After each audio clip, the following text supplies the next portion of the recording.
ह्या दोन्ही प्रोसेस काय होत असतात, सायमल्टेनियसली होत असतात. The reactant is converted into product and product is again converted into reactant. ही जी रिएक्शन आहे त्या रिएक्शनला आपण म्हणतो रिव्हर्सिबल रिएक्शन. काय म्हणतो? Reversible reaction.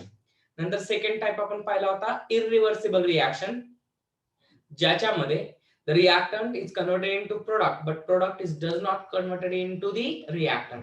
रिएक्टंटचं कन्व्हर्जन प्रोडक्ट मध्ये होतं पण प्रोडक्टचं कन्व्हर्जन परत रिएक्टंट मध्ये होत नाही. तर रिव्हर्सिबल रिएक्शन जी आपण पाहिली होती की ज्या रिएक्शन मध्ये reactant is converted into product and product is again converted into reactant, अशा दोन टाइपच्या रिएक्शन्स असतात. ज्यावेळेस reactant is converted into product ही जी रिएक्शन आहे त्या रिएक्शनला आपण म्हणतो फॉरवर्ड रिएक्शन. काय म्हणतो आपण? Forward reaction. आणि सेकंड रिएक्शन असते product is converted into the reactant, या टाइपच्या रिएक्शनला आपण म्हणतो बॅकवर्ड रिएक्शन. काय म्हणतो? Backward reaction. ओव्हरऑल रिएक्शन जी असेल तुमची ती असेल रिव्हर्सिबल रिएक्शन. हा जो एरो आहे त्या एरोला म्हणतात इक्विलिब्रियम एरो. काय म्हणायचं? इक्विलिब्रियम एरो किंवा रिव्हर्सिबल एरो, जे आपण ऑलरेडी एरोच्या टाइप मध्ये पाहिलेले. आता केमिकल इक्विलिब्रियम म्हणजे काय पहा. फॉरवर्ड रिएक्शन ज्याच्यामध्ये reactant is converted into product होतं आणि बॅकवर्ड रिएक्शन मध्ये product is converted into reactant he process असते. आता आपल्याला सगळ्यात महत्त्वाची गोष्ट पाहिजे की केमिकल इक्विलिब्रियम कोणाला म्हणायचं हे आपण पाहिलं होतं पहा. इथून आपला चॅप्टर स्टार्ट होतो actually. What is mean by chemical equilibrium. तर केमिकल इक्विलिब्रियम कोणाला म्हणायचं पहा. या दोघांचा रेट, दोघांचा म्हणजे कोणता? The rate of forward reaction and the rate of backward reaction. या दोघांचा रेट ज्या पॉइंटला सेम असेल तो जो पॉइंट आहे त्या पॉइंटला आपण म्हणतो केमिकल इक्विलिब्रियम. काय म्हणतो? Chemical equilibrium. The stage at which the rate of forward reaction is always equal to the rate of backward reaction it's called as, काय म्हणायचं त्याला? केमिकल इक्विलिब्रियम म्हणायचं. काय म्हणायचं? केमिकल इक्विलिब्रियम म्हणजे डेफिनेशन लक्षात ठेवा. The rate of forward reaction is always equal to the rate of backward reaction. This is called as the chemical equilibrium. म्हणजे केमिकल इक्विलिब्रियमची डेफिनेशन आपल्याला इथे समजून घेता येईल. The rate of forward reaction is equal to the rate of backward reaction. Rate असं दाखवतात पहा. Rate of forward reaction is equal to the rate of backward reaction. Rate of forward reaction is equal to the rate of backward reaction. This condition or this stage is called as chemical equilibrium. याला काय म्हणतो आपण? Chemical equilibrium. हे आपण graphically पण पाहिलेलं. आता काही गोष्टी तुम्हाला समजून घ्यायच्या आहेत पहा.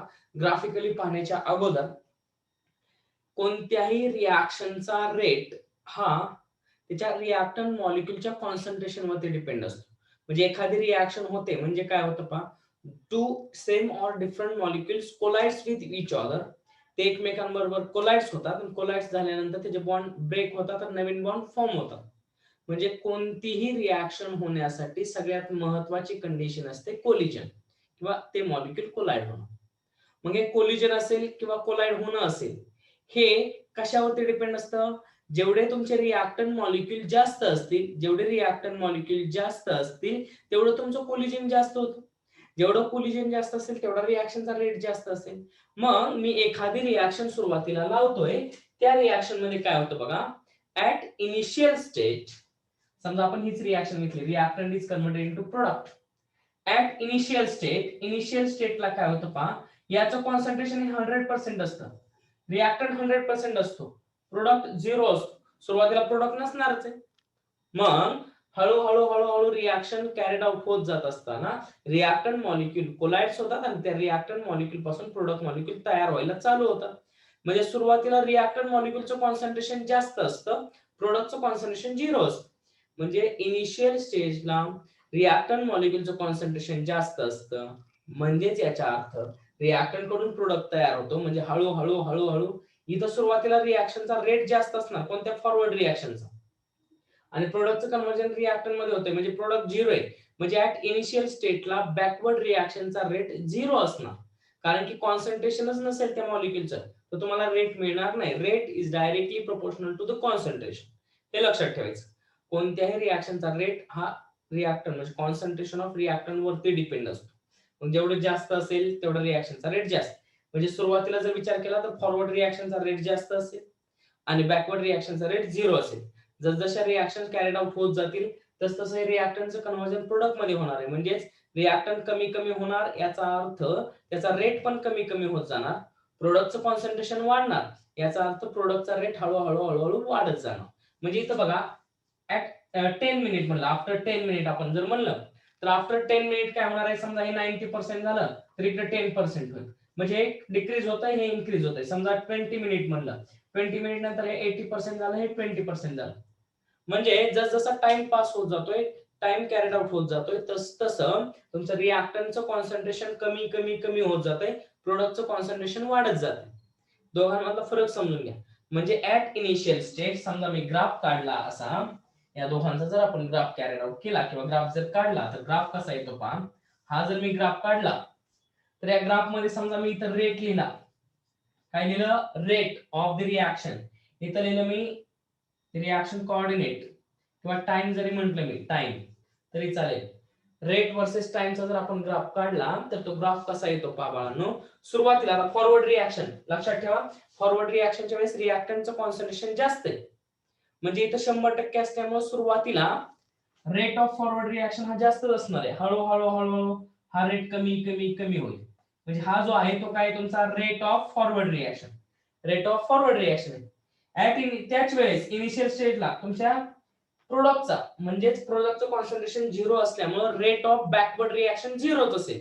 म्हणजे बॅकवर्ड रिॲक्शनचा रेट इथून चालू आहे, जसं टाइम पुढे पुढे जाईल तसं प्रोडक्टचं कॉन्सन्ट्रेशन इन्क्रीज होत जाते. प्रोडक्टचं कॉन्सन्ट्रेशन वाढते याचा अर्थ रेट ऑफ बॅकवर्ड रिॲक्शनचा वाढत वाढत वाढत जाईल. फॉरवर्ड रिॲक्शनचा रेट कमी होतोय, बॅकवर्ड रिॲक्शनचा रेट वाढत जातोय. एक कंडिशन अशी येते की या दोघांचा रेट सेम येतो. ही जी पोझिशन आहे यालाच आपण काय म्हणतो, केमिकल इक्विलिब्रियम. ठीक आहे, हा झाला रेट ऑफ बॅकवर्ड रिॲक्शन. दोन्ही लक्षात ठेवा, इनिशियल स्टेजला तुमच्या रिॲक्टंटचं कॉन्सन्ट्रेशन जास्त असतं, म्हणजे तुमच्या फॉरवर्ड रिॲक्शनचा रेट, या फॉरवर्ड रिॲक्शनचा रेट जास्त असेल. हळूहळू हळूहळू प्रोडक्टचं कॉन्सन्ट्रेशन वाढत जातं. सुरुवातीला प्रोडक्टचा जो बॅकवर्ड रिॲक्शनचा रेट आहे तो झिरोच असणार आहे, हळूहळू तो वाढत वाढत वाढत इथं येतो, याचा कमी कमी कमी होईल इथे येतो. ठीक आहे, दोघांचा फरक समजून घ्या. रेट ऑफ फॉरवर्ड रिॲक्शन जो आहे तो कमी कमी होत जाईल, रेट ऑफ बॅकवर्ड रिॲक्शन आहे तो वाढत जाईल. एक पॉइंट असा येतो किंवा एक कंडिशन अशी येते की दोघांचा रेट सेम येतो, तो जो पॉइंट असतो त्यालाच आपण केमिकल इक्विलिब्रियम असं म्हणतो. काय म्हणतो, केमिकल इक्विलिब्रियम असं म्हणतो. म्हणजे तुम्ही डेफिनेशन लक्षात ठेवायचे, कन्सेप्ट लक्षात ठेवा. The rate of forward reaction is always equal to the rate of backward reaction. हे ज्या पॉइंटला होईल, ज्या कंडिशनला होईल त्याला आपण काय म्हणतो, केमिकल इक्विलिब्रियम. काय म्हणणार आहे, केमिकल इक्विलिब्रियम. ठीक आहे, हा ग्राफ ड्रॉ करून घ्या, केला नसेल वहीमध्ये तर.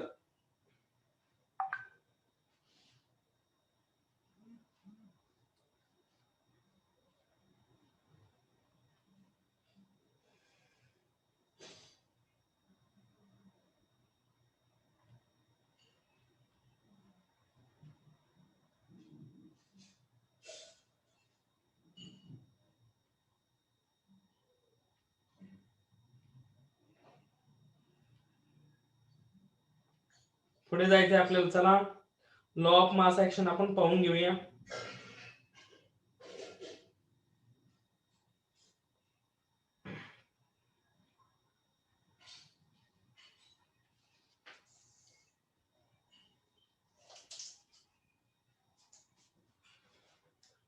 फास्ट लिहा.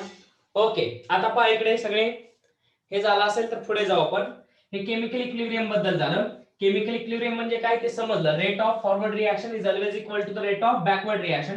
दोन्ही रिॲक्शनचा रेट ज्या पॉइंटला सेम येतो तो जो पॉइंट आहे त्याला आपण केमिकल इक्विलिब्रियम असं म्हणतो.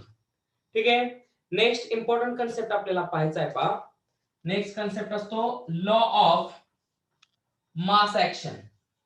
Law of mass action. आता मास हे खूप महत्वाचं, आता मी सांगितलं कॉन्सन्ट्रेशन जे आहे ते आपण मासच्या फॉर्म मध्ये पण मोजू शकतो. ठीक आहे, मास पर ग्रॅम किलोग्रॅम मध्ये मोजतो, नंतर मास पर लिटर मध्ये मोजतो. हे कॉन्सन्ट्रेशन आणि मास एकच असेल. मग आता लॉ ऑफ मास ऍक्शन काय आहे तो आपल्याला पाहायचा आहे. बघा आता समजून घ्या, समजा एखादी रिॲक्शन आहे A plus B, it gives C plus D. A plus B it gives C plus D. ही एक रिॲक्शन आहे.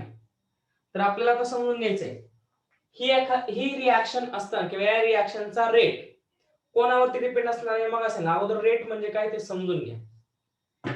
रिॲक्शनचा रेट म्हणजे काय की तुमचं एकतर रिॲक्शन म्हणजे ह्या मॉलिक्यूलचं कॉन्सन्ट्रेशन कमी कमी होत जातंय, ह्या मॉलिक्यूलचं कॉन्सन्ट्रेशन कमी कमी कमी होत जातंय ते तरी, किंवा सी आणि डी चं कॉन्सन्ट्रेशन वाढत जातंय ते तरी. म्हणजे रिॲक्शनचा रेट कसा फाइंड करतात पहा. आपण जसं गाड्यांचा ॲव्हरेज काढतो आपण, एका लिटर मध्ये गाडी किती पळते काय होतं, तसं की तुमच्या ठराविक टाइम मध्ये एक दिलेला टाइम असतो 1 आवर 2 आवर 1 डे 2 डे 1 इयर 2 इयर, तर त्या स्पेसिफिक टाइम मध्ये तुमच्या रिॲक्टंट मॉलिक्यूलचं कॉन्सन्ट्रेशन किती कमी होतंय किंवा प्रोडक्ट मॉलिक्यूलचं कॉन्सन्ट्रेशन किती वाढतंय याच्यावरून आपण त्या रिॲक्शनचा रेट ठरवत असतो. म्हणजे कोणत्याही रिॲक्शनचा रेट कॅल्क्युलेट करताना त्याचं एकतर रिॲक्टंटचं कॉन्सन्ट्रेशन गरजेचं आहे किंवा प्रोडक्टचं कॉन्सन्ट्रेशन गरजेचं आहे. एका ठराविक टाइम मध्ये तुमचं रिॲक्टंटचं कॉन्सन्ट्रेशन, आता हे तर सगळ्यांना माहिती आहे रिॲक्शन म्हणजे काय असते की रिॲक्टंटचं कन्व्हर्जन प्रोडक्ट मध्ये होतं. रिॲक्टंटचं कन्व्हर्जन कशामध्ये होतं? प्रोडक्ट मध्ये होतं. मग रिॲक्टंटचं कन्व्हर्जन प्रोडक्ट मध्ये होत असताना रिॲक्टंट मॉलिक्यूल हळूहळू हळूहळू कमी होत जातो, प्रोडक्ट मॉलिक्यूल हळूहळू वाढत जातो. बरोबर आहे? the concentration of reactant molecule decreases and then the concentration of product molecule increases. यालाच आपण रिॲक्शन म्हणत असतो. म्हणजे रिॲक्टंटचं कन्व्हर्जन प्रोडक्ट मध्ये होत असतं, याच हे सगळं रिॲक्शन आहे. सिंपल कन्सेप्ट समजून घ्या आता इथे की जर रिॲक्टंट मॉलिक्यूल प्रोडक्ट मध्ये कन्वर्ट होत असताना रिॲक्टंट मॉलिक्यूल कमी होतोय, प्रोडक्ट मॉलिक्यूल वाढतंय, म्हणजे रिॲक्टंट वरून पण आणि प्रोडक्ट वरून पण आपण रिॲक्शनचा रेट फाइंड करू शकतो. ठीक आहे? रिॲक्शनचा रेट हा आपण कॉन्सन्ट्रेशन ऑफ रिॲक्टंट आणि कॉन्सन्ट्रेशन ऑफ प्रोडक्ट या दोघांवरून पण फाइंड करू शकतो. ठीक आहे? हे लक्षात ठेवायचं. म्हणजे कोणत्याही रिॲक्शनचा रेट कॅल्क्युलेट करताना बघा आता रेट अगोदर कॅल्क्युलेट करून मग लॉ ऑफ मास ऍक्शन कडे जाऊ. Rate is equal to change in concentration of A. आता हे डिक्रीज होतंय म्हणून इथे मी साइन देतो मायनस, हे डिक्रीज होतंय म्हणून साइन देतो मायनस. बघा द चेंज दाखवताना डेल्टा साइन ने दाखवतात. डेल्टा म्हणजे चेंज इन हा स्क्वेअर ब्रॅकेट जो दाखवतोय मग याला म्हणायचं कॉन्सन्ट्रेशन. वाचताना असं वाचायचं तुम्ही बघा, द चेंज डेल्टा म्हणजे change in concentration of A per unit change in time, per unit change in time. Okay, परत एकदा समजून घ्या. हे मायनस साइन कशासाठी दिलं? कारण की रिॲक्टंट डिक्रीज होतो म्हणून मायनस साइन. ठीक आहे? रेटचं कधीच म्हणजे रेटचं साइन मायनस येत नाही, म्हणजे याचं डीए अपॉन डीटी हे ऑलरेडी मायनस येतं, मग मायनस मायनस प्लस होण्यासाठी आपण रेटचं इथं मायनस लिहितो. कसं लिहिलंय परत एकदा समजून घ्या. डी चा अर्थ असतो चेंज स्क्वेअर ब्रॅकेट मध्ये concentration, change in concentration of A per unit change in time, per unit change in time. हे कशावरून फाइंड केलं मी? ए वरून. समजा बी वरून मला रेट फाइंड करायचा आहे. कशावरून फाइंड करायचा आहे? बी वरून. तर बी वरून रेट कसा फाइंड करायचा बघा, इज इक्वल टू चं साइन दिलेलं आहे मी यांच्यामध्ये, म्हणजे प्रत्येकावरून प्रत्येक रिॲक्टंट वरून प्रत्येक प्रोडक्ट वरून आपण रिॲक्शनचा रेट फाइंड करू शकतो. इंडिव्हिज्युअल रिॲक्टंट इंडिव्हिज्युअल प्रोडक्ट वरून आपण रिॲक्शनचा रेट फाइंड करू शकतो. हे लक्षात ठेवा. सगळ्यांचंच कॉन्सन्ट्रेशन द्यावं अशी काही गरज नाही. चौघांपैकी कोणा एकाचं जरी कॉन्सन्ट्रेशन माहित असेल तर बाकी सगळं आपण कॅल्क्युलेट करू शकतो रेट. हे लक्षात ठेवायचं. ओके, आता बघा रेट ए वरून फाइंड केला, आता बी वरून फाइंड करतो. रिॲक्टंट आहे लेफ्ट साइडला म्हणजे रिॲक्टंट असतात, राईट साइडला प्रोडक्ट असतात. रिॲक्टंट म्हणलं की सुरुवातीला साइन मायनस द्यायचं, मायनस बी आहे. Change in concentration of B upon dt change in time, हे बी वरून झालं. इज इक्वल टू, समजा आता रिॲक्टंटचं संपलं, मी रिॲक्शनचा रेट हा रिॲक्टंट वरून फाइंड केला. रिॲक्टंट वरून फाइंड करताना मायनस साइन का दिलं? तर रिॲक्टंटचा रेट जो किंवा रिॲक्टंटचं कॉन्सन्ट्रेशन कमी होतं त्याचं म्हणजे चेंज इन कॉन्सन्ट्रेशन मायनस येतो, मग रेट मायनस येणार नाही, मग मायनस मायनस प्लस व्हावं म्हणून याला मायनस देतात. इथं मायनस आहे, इथं मायनस. प्रोडक्टला मायनस द्यायची गरज नाही कारण प्रोडक्टचं कॉन्सन्ट्रेशन इन्क्रीजच होत असतं, त्याचा जो चेंज आहे तो ऑलरेडी पॉझिटिव्ह येतो, तिथं मायनस करायची गरज नाही. मग मला या सी वरून रिॲक्शनचा रेट काढायचा आहे तर तो मी असा काढतो, change in concentration of C upon change in time. संपलं, मायनस साइन फक्त दिला नाही. प्रोडक्ट असेल तर मायनस साइन घेऊ नका, त्याचं कारण हे आहे की कॉन्सन्ट्रेशन ऑफ प्रोडक्ट हे इन्क्रीज होतं. त्याचा चेंज ज्यावेळेस आपण कॅल्क्युलेट करतो हा डीसी किंवा change in concentration of C, it has positive value and this change has negative value. म्हणजे निगेटिव्ह पॉझिटिव्ह व्हावं म्हणून इथे निगेटिव्ह व्हॅल्यू देतात. इथं ऑलरेडी पॉझिटिव्ह असल्यामुळे इथे निगेटिव्ह द्यायची गरज नाही. आता डी वरून फाइंड करायचं म्हटलं तर is equal to d upon dt. Dd upon काय येणार आहे डीटी. म्हणजे तुम्हाला कोणतीही रिएक्शन दिली त्या रिएक्शन वरून जर तुम्हाला रेट फाइंड करायला सांगितला तर तुम्हाला हे इक्वेशन लिहिणे गरजेचं. याच्या व्हॅल्यू तुम्हाला दिलेल्या असतात, याच्या व्हॅल्यू दिलेल्या असतात, तुम्ही फक्त रेट फाइंड करायचा. हे फॉर्म्युला कसा मी तयार केला ते समजून घ्या. ए असेल रिएक्टंट असेल तर मायनस साइन देतो, डीए अपॉन डीटी लिहिलं. बी वरून काढायचं असेल तर मायनस डीबी अपॉन डीटी लिहिलं कारण की तो पण रिएक्टंट आहे. सी असताना मी मायनस साइन दिलेलं नाहीये कारण तो प्रोडक्ट आहे, प्रोडक्टला मायनस साइन द्यायचं नाही. ठीक आहे, ही एक सिंपल रिएक्शन झाली. आता अशाच वेगवेगळ्या टाइपच्या ज्या रिएक्शन्स आहेत त्याच्यावरून तुम्हाला अगोदर रेट फाइंड करता आला पाहिजे. मग तो रेट फाइंड केल्यानंतर आपण लॉ ऑफ मास ऍक्शन कडे जाणार आहोत. हा कन्सेप्ट खूप महत्त्वाचा आहे जो तुम्हाला समजून घ्यायचा आहे, शिकून घ्यायचा. तर नीट लक्षात ठेवा, कोणत्याही रिएक्शनचा रेट फाइंड करताना जर रिएक्टंट मॉलिक्यूल वरून तुम्ही रेट फाइंड करत असाल तर मायनस साइन देतात. मायनस साइन देण्याचं तुम्हाला सांगितलेलं आहे मी की change in concentration of reactant has negative value. ह्याची व्हॅल्यू निगेटिव्ह असते. निगेटिव्ह पॉझिटिव्ह होतं कारण की रिएक्शनचा रेट हा कधीच निगेटिव्ह येणार नाही. एखाद्याचं स्पीड निगेटिव्ह असू शकतं का? असूच शकणार नाही. काहीतरी पॉझिटिव्ह असेल. आपली गाडी पळते, समजा गाडीचं स्पीड काढतो, रेट काढतो, ती येणारच आहे. 100% पॉझिटिव्ह व्हॅल्यू येते, निगेटिव्ह व्हॅल्यू येणार नाही. तसंच रेटची व्हॅल्यू पण निगेटिव्ह कधीच येत नाही. म्हणून इथं मायनस साइन देतात, प्रोडक्टला देत नाही. मग ही एक रिएक्शन लिहून घ्या. अजून थोडीशी वेगळी रिएक्शन तुम्हाला समजून सांगतो आणि काही एक्झाम्पल आपण सोडवून घेऊया. ठीक आहे, हे लिहून घ्या सगळ्यांनी. चला, एकच मिनिट वेळ आहे तुम्हाला.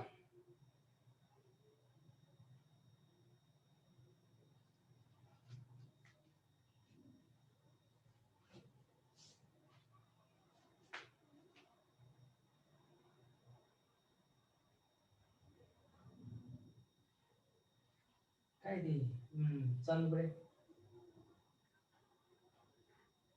पार्टी आहे की कुठं जायचंय आणि सुट्टी नाही दिली. जाऊ आपण ऑफिसला.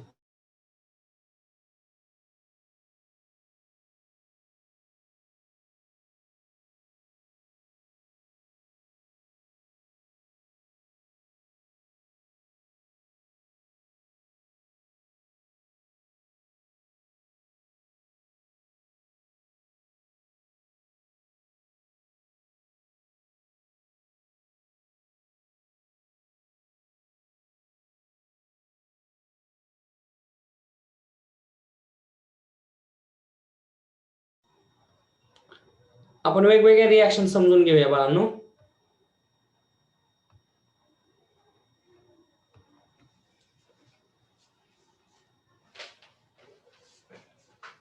पहा, नेक्स्ट रिएक्शन आपल्याला पाहिजे. समजा तुम्हाला अशी जर रिएक्शन दिली तर त्याचा रेटचं एक्सप्रेशन तुम्हाला लिहिता आलं पाहिजे.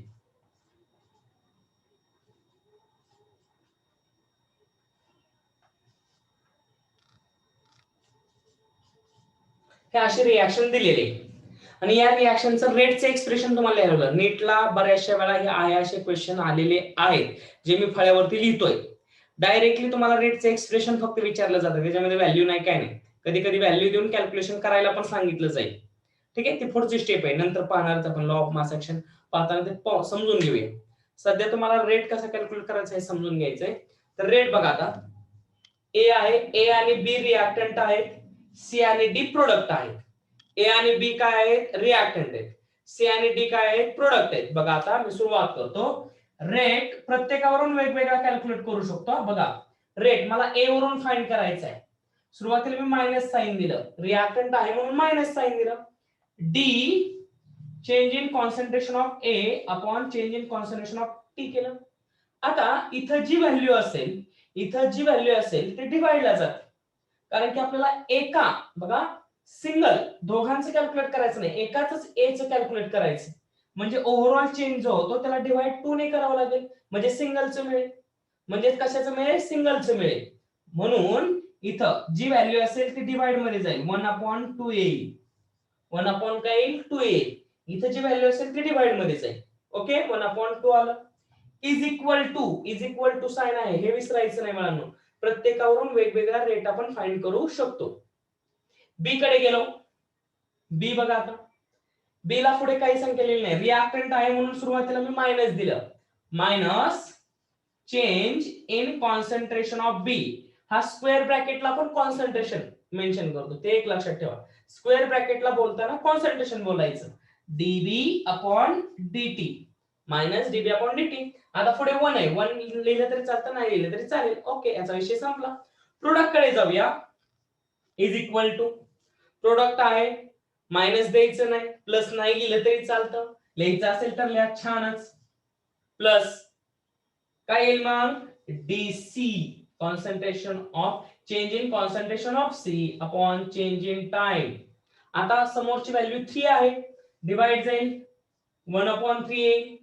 किती येणार आहे? 1/3. बरोबर आहे. 3 ने इथं मल्टिप्लाय, इथं डिवाइड होणार. पुढे जाऊया. इज इक्वल टू, आता हे प्लस साइन नाही लिहिलं तर चालतं, मी लिहित नाही. इज इक्वल टू, आता सांगा मला काय येईल? डी डी अपॉन डीटी येईल. प्रोडक्ट आहे म्हणून प्लस साइन, प्लस हाफ दिलेलं आहे, हाफ. आता हाफ जर डिवाइड केलं इथं, ठीक आहे, इथं आता 2 ने डिवाइड केलंय म्हणजे उलट होणार. 2 ने काय करावं लागेल? मल्टिप्लाय. हाफ डी दिलाय, जर मला एका डीचं काढायचं असेल तर याला 2 ने मल्टिप्लाय करावं लागेल. हे आहे ते हाफचं आहे, याला 2 ने मल्टिप्लाय केलं की 1 येईल. म्हणजे इथं 2 ने मल्टिप्लाय होईल. इथं 2 डिवाइड आहे म्हणून इथं काय झाला? मल्टिप्लाय झाला. म्हणजे हे झालं रेटचं एक्सप्रेशन. रेटचं एक्सप्रेशन या रिएक्शन साठी. म्हणजे लॉ ऑफ मास ऍक्शनच्या अगोदर ह्या गोष्टी काही ज्या आहेत रेट फाइंड करणं ते गरजेचं आहे. आता काही एक्झाम्पल मी सोडवून दिलेले आहेत, काही एक्झाम्पल आता मी तुम्हाला देणार आहेत रेटची, ते तुम्ही सोडवायचे. डायरेक्टली नीटला खूप वेळा डायरेक्टली क्वेश्चन असा येतो, एखादी रिएक्शन देतात आणि करेक्ट एक्सप्रेशन विचारतात, रेटचं करेक्ट एक्सप्रेशन कोणतं आहे ते. इतका सोपा क्वेश्चन असतो. 4 एमसीक्यू मध्ये दिले, समजा चुकून इथं मायनस देणार, इथं प्लस देणार, इथंच 1/2 करणार, इथं 2 ने मल्टिप्लाय करणार. इथं त्यांना चान्सेस जास्त आहेत बाळांनो तुम्हाला फसवण्याचे. म्हणून हे क्वेश्चन खूप वेळा विचारले जातात. थोडंसं लक्ष द्यायचं आणि समजून घ्यायचं. ओके, राईट डाऊन करा, मी तुम्हाला एक्झाम्पल देतो. हे राईट डाऊन करा, 1 मिनिट. लगेच तुम्हाला एक्झाम्पल देतो, ते तुम्ही सोडवायचे स्वतः. प्रॅक्टिस शिवाय केमिस्ट्री येत नाही, लक्षात ठेवा मी काय सांगतोय ते. पाठ करायचा विषय नाहीये, प्रॅक्टिसच करावी लागेल. ओके, झालं लिहून? थंब द्या झाला असेल तर.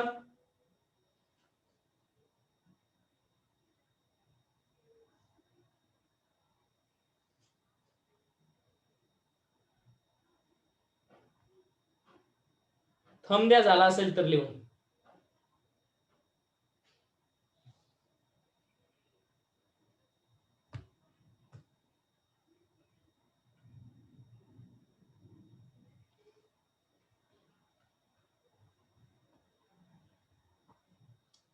झालेलं दिसत नाहीये कोणाचंच, थंब कोणीच दिलेलं नाहीये. पुढे जायचं का नाही?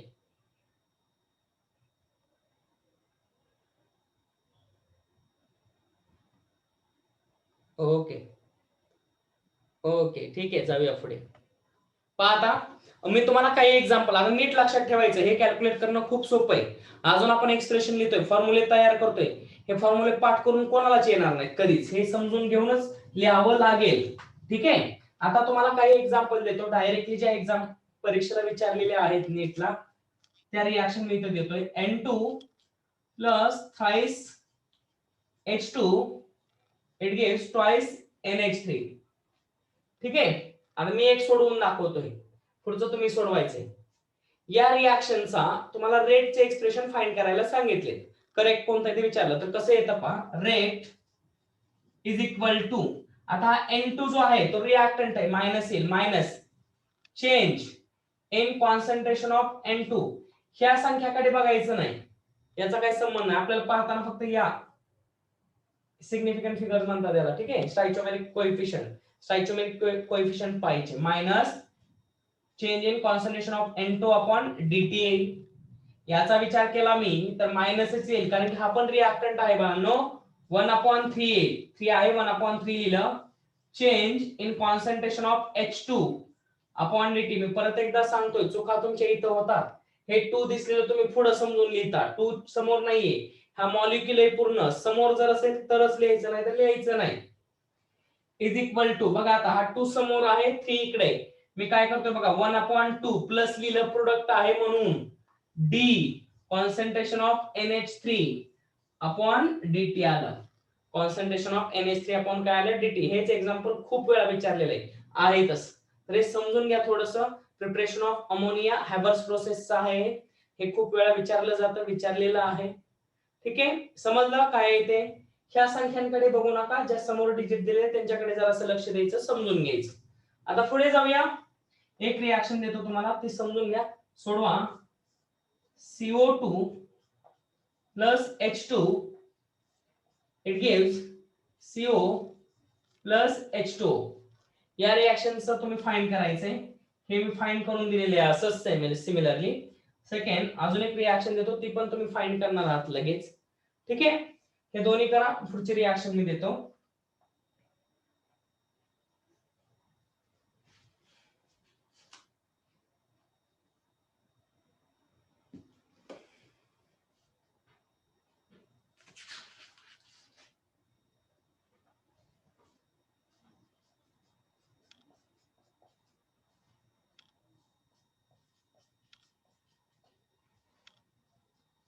या रिएक्शनचे रेट फाइंड करायचे फास्ट. ठीक आहे, जे तुम्हाला समोर दिलेले आहेत ते. अजून एक देतो पहा, H2 चं फाइंड करा. हे H2 plus I2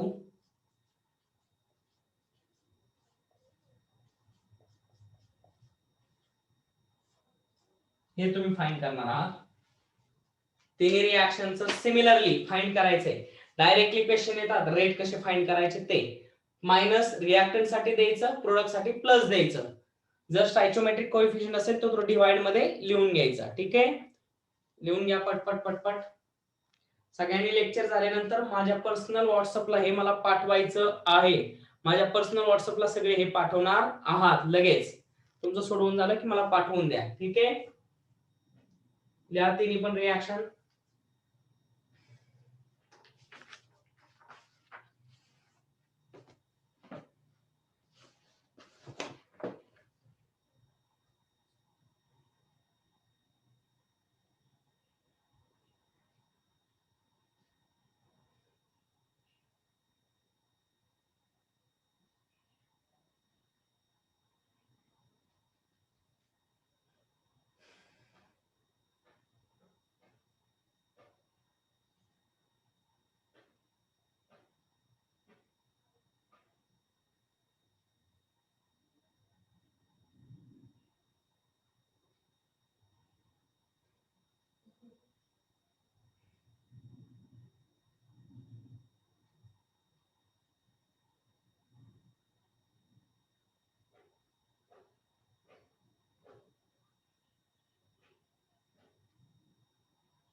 ओके, झालं.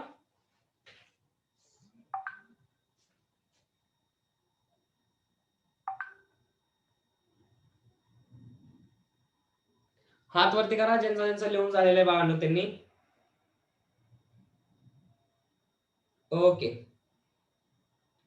काय अडचण आहे का रेट मध्ये? कोणाला रेट जे शिकवलेले आहेत आपण, रेट कसा फाइंड करा त्याच्यामध्ये अडचण आहे का कोणाला? तुमचे डाउट्स असतील तर तुम्ही विचारू शकता. कोणाला काही डाउट्स आहेत का? डाउट्स आहेत का कोणाला? डाउट्स असतील तर हात वरती करा. दीपाली, डाउट्स आहेत का बाळा?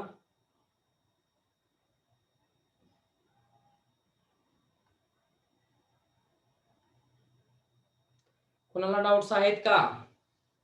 आज जे आपण शिकवलेले केमिकल इक्विलिब्रियम म्हणजे काय आणि रेटचं काही संदर्भ तुम्हाला सांगितला, त्याच्या मध्ये कोणाला काही डाउट्स आहेत का? वेळ संपत आलेले बाळांनो, 2-3 मिनिट राहिलेत. कोणाचे काही डाउट्स असतील तर तुम्ही डाउट्स विचारू शकता. जे आज आपण शिकवलेले त्याच्यामध्ये कोणाला काही डाउट्स आहेत का? नाही? कोणाला काहीच डाऊट्स नाहीयेत? परत एकदा विचारतोय, काही डाऊट्स नाहीयेत कोणाला? सगळे येतंय? ओके. ठीक आहे, मग काहीच अडचण नाहीये. जर डाऊट्स नसतील